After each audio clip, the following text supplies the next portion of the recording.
So word clouds are kind of like a frequency table. They tell you how often words are used. And generally it's been hard. You have to kind of cut and paste, put something into Internet or Power BI to get it to work very well.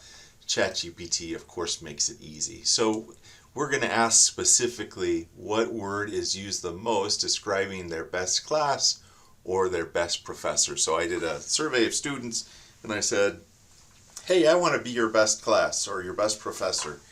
And what does it take? So I asked them to write some comments, and this is the data that came from that.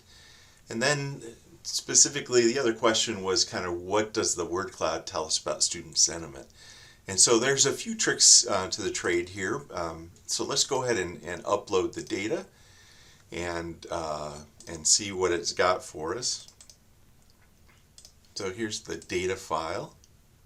So let's go ahead and provide that, and you can kind of see, honestly, the best class I think I've had came extremely easy to me, and you can kind of see at least the summary provided there of the various words.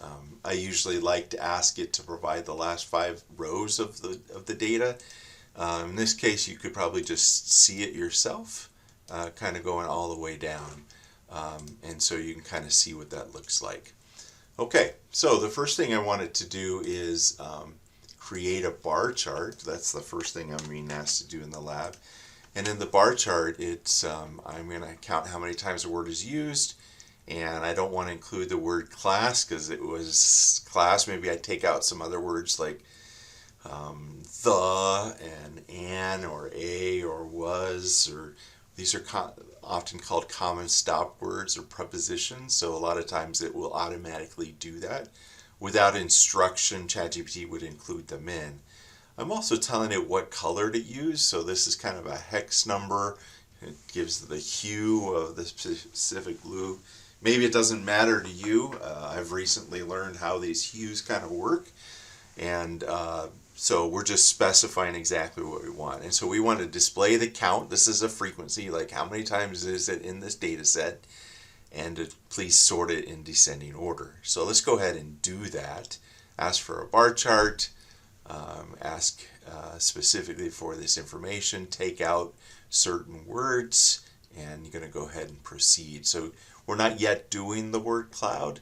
We're kind of setting ourselves up. Sometimes it's good to look at the frequency of words just to see, what words it's capturing. Maybe there's some more words I need to replace that just aren't important or could be considered what's called stop words. And so it's working on those steps now. And, ChatGPT makes a lot of things easier, but we still, for example, have to use the right wording. If we didn't know that there were pronouns, conjunctions, prepositions that would kind of get in the way or be more numerous than maybe the key indicators, perhaps that would be a problem. So I'm going to put this on pause for a moment and come back. So I've been offline for 30-40 seconds, and it looks like it had a problem getting a stop word list, and that sometimes will still happen with ChatGPT. I expect these are still early days that will be figured out.